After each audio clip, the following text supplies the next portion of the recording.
नमस्कार बच्चों, मैं रमेश चंद्र यादव। चिट्ठियों की अनूठी दुनिया पाठ को आपने पढ़ा होगा और आप समझ रहे होंगे। तो आइए आज हम इस पाठ के अगले अनुच्छेद का अध्ययन करते हैं।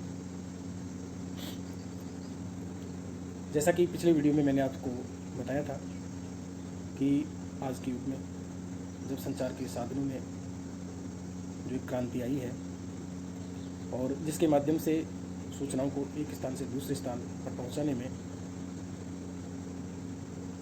बहुत ही शीघ्रता होती है, अर्थात अति शीघ्रता के साथ में किसी संदेश को एक या अधिक लोगों के पास में पहुंचाया जा सकता है। तो ऐसे समय में संचार की परंपरागत साधन पत्र या चिट्ठी का क्या महत्व रह गया है, ये बात हम इस अनुच्छेद में जानने का प्रयास करेंगे। जैसा कि आप सब जानते हैं कि पत्र एक ऐसा दस्तावेज है जिसे संजोकर विरासत के रूप में रखा जा सकता है, अर्थात धरोहर के रूप में उसको आप रख सकते हैं।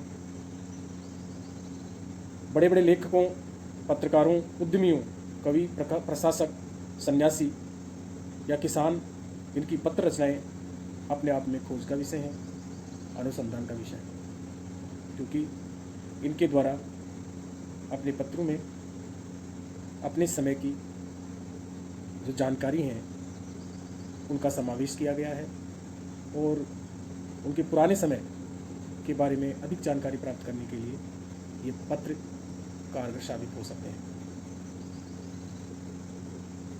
पुराने समय में अगर आज के जैसे संचार के साधन मौजूद होते तो पंडित नेहरू अपनी पुत्री इंदिरा गांधी को फ़ोन करते या फिर पत्र लिखते।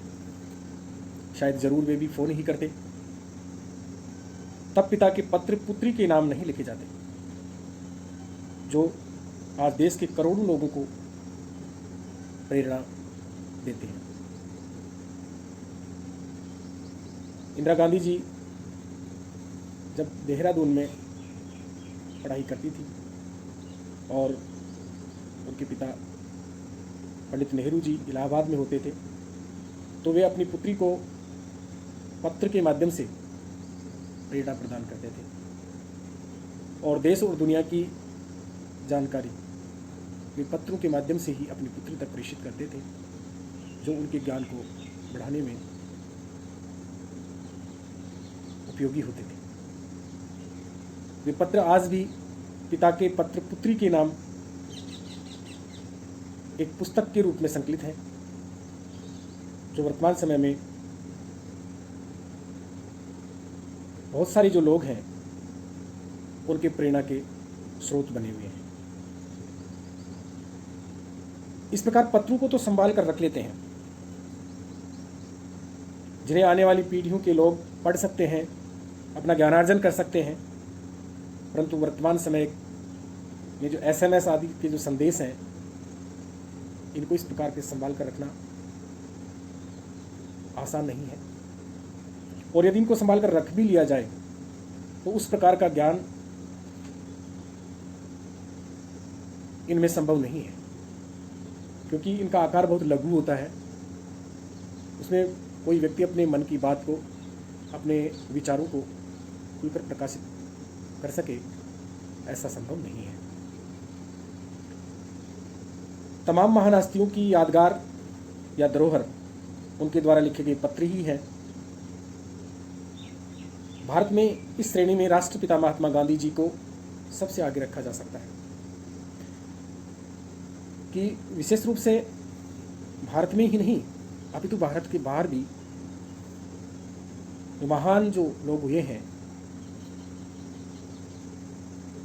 उनके द्वारा लिखे गए पत्र, जिनमें उनके विचार संकलित हैं, जो दूसरे लोगों को भी प्रेरित कर सकते हैं।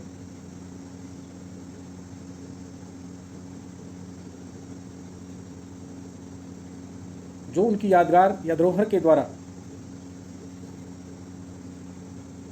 लिखे गए पत्र हैं। दुनिया के तमाम संग्रहालयों में इस प्रकार की हस्तियों के पत्रों का अनूठा संग्रह भी है, और ये सभी पत्र देश काल और समाज को जानने और समझने का वास्तविक पैमाना है। अर्थात दुनिया भर के जो लोग हैं उनके द्वारा लिखे गए पत्र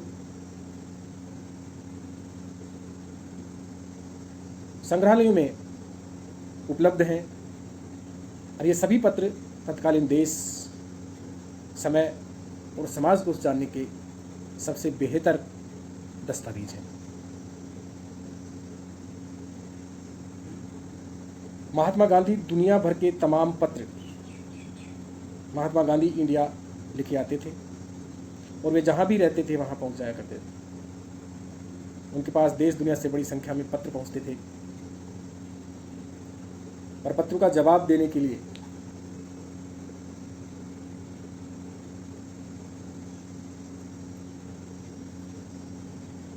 उनका कोई जोड़ नहीं था। ऐसा कहा जाता है कि महात्मा गांधी जी को जैसे ही पत्र प्राप्त होते थे वे पत्र का जवाब दे देते थे। जब लिखते लिखते उनका एक हाथ दर्द करने लग जाता था तो वे दूसरे हाथ से लिखने लगते थे।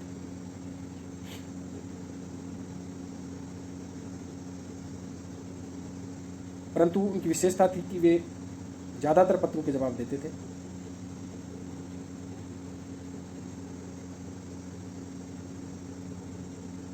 महात्मा गांधी ही नहीं, आंदोलन के तमाम नायकों के पत्र गांव-गांव में मिल जाते हैं। पत्र भेजने वाले लोग उन पत्रों का किसी प्रशस्ति पत्र से कम नहीं मानते हैं, और कई लोगों ने तो उन पत्रों को फ्रेम करा कर रख लिया है।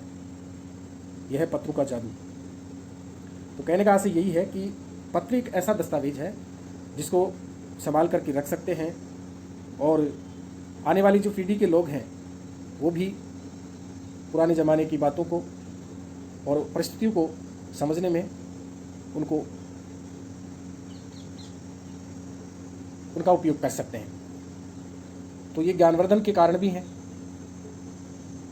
और इनका स्थान वर्तमान समय का जो शीघ्र संदेश पहुंचाने वाला जो मीडिया है वो इनका स्थान ग्रहण नहीं कर सकता है, क्योंकि जो मौलिकता पत्र में हो सकती है, जो किसी व्यक्ति के विचार एक पत्र के माध्यम से प्रकट किए जा सकते हैं, वो किसी SMS या अन्य साधन के द्वारा किए जा सकते हों, ऐसा शायद कम संभव है। और यही कारण है कि जो पत्र हैं उनका महत्व अब भी कहीं कम नहीं हुआ है। बच्चों, आज के लिए हम इतना ही पढ़ेंगे, और आप जब अगला पाठ हम पढ़ेंगे उससे पहले आप इस पाठ को जितना मैंने आप लोगों को पढ़ाया है उतना आप अपनी पाठ्य पुस्तक के माध्यम से इसको ज़रूर पढ़ेंगे, क्योंकि जब एक अनुच्छेद और पढ़ने के बाद में जब हम प्रश्न उत्तर करेंगे तो उनकी जवाब आप लोग आसानी से दे सकते हैं, यदि आपने पाठ्य पुस्तक के माध्यम से इस पाठ को एक बार पढ़ लिया होगा तब। और मैं आशा करता हूँ कि आप इस वीडियो से ज़रूर लाभान्वित होंगे। धन्यवाद।